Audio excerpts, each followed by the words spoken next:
Hi friends. అంత్యప్రాసలతో మన దేశ రెండవ ప్రధాని శ్రీ లాల్ బహదూర్ శాస్త్రి గారి జీవన చరిత్రను మీ ముందుకు తెచ్చేందుకు చుట్టాను శ్రీకారం. మీరందరూ వినటానికి కేటాయించండి కేవలం 2 నిమిషాల సమయం. ముఘల్ సరాయి వాస్తవ్యులైన శ్రీవాస్తవ్ ప్రసాద్ మరియు రామదులారీ దేవి ఇంట అక్టోబర్ 2, 1904లో లాల్ బహదూర్ గారి జననం. చిన్నతనంలోనే తండ్రి మరణించటంతో ఆర్థిక కష్టాలతో ప్రారంభమయ్యింది శాస్త్రీజీ జీవన పయనం. తల్లి ఆయనకు నేర్పారు నిజాయితీ మరియు నైతిక విలువల పాఠం. నావలో ఎక్కటానికి డబ్బులు లేక రోజు గంగానదిలో ఈత కొడుతూ నదిని దాటి పాఠశాలలో చేశారు విద్యాభ్యాసం. వారి అత్యున్నత విద్యార్జనకు సమర్థతగా శాస్త్రి అన్న బిరుదు ఇచ్చింది వారణాసిలోని కాశీ విద్యాపీఠం. 1921లో బ్రిటిష్ సామ్రాజ్యాన్ని వ్యతిరేకిస్తూ ఉప్పు సత్యాగ్రహం మరియు క్విట్ ఇండియా ఉద్యమంలో పాల్గొని జాతీయ నాయకుడిలా ఎదిగారు. దీనికి ముఖ్య కారణం ఆయనపై గాంధీ గారి ప్రభావం. దేశం కోసం పలుమార్లు వెళ్ళి వచ్చారు కారాగృహం. నిరాడంబరమైన జీవన శైలిని, సౌమ్యత మరియు నిజాయితీని పాటించారు జీవితాంతం.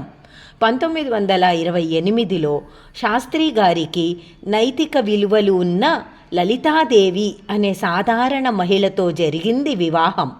తన విలువలైన సాదాసీదా జీవనం, నిజాయితీ మరియు ప్రజాసేవను తూచా తప్పక పాటించేది వారి కుటుంబం.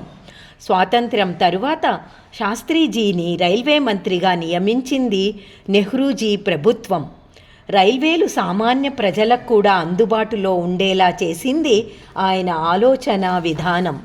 1964లో భారతదేశ రెండవ ప్రధానమంత్రిగా బాధ్యతలు చేపట్టారు నెహ్రూ మరణానంతరం.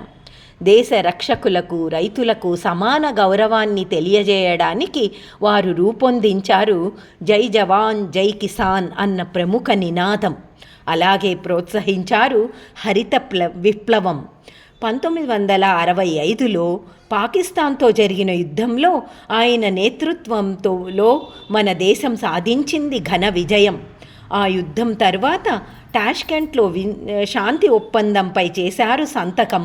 కానీ ఒప్పందం తర్వాత 11 జనవరి 1966న అనూహ్య పరిస్థితుల్లో పొందారు అకాల మరణం. ఇది ఇప్పటికీ ఒక రహస్యం. ప్రధానిగా ఉన్నప్పుడు కూడా ఆయనకు లేవు ఒక సొంత కారు, సొంత గృహం. కుటుంబం కోరికపై ఒక ఫియట్ కారును కొన్నారు బ్యాంకులో తీసుకుని రుణం. ముస్సోరీలో Lal Bahadur Shastri national academy of అడ్మినిస్ట్రేషన్ను స్థాపించారు ఆయన జ్ఞాపకార్థం. ఇలా వారిలోని నీతి, నిజాయితీ, నిరాడంబర శైలితో అయ్యారు భావితరాలకు ఆదర్శం. ఆయన గురించి ఇంతే రాసింది నా కలం.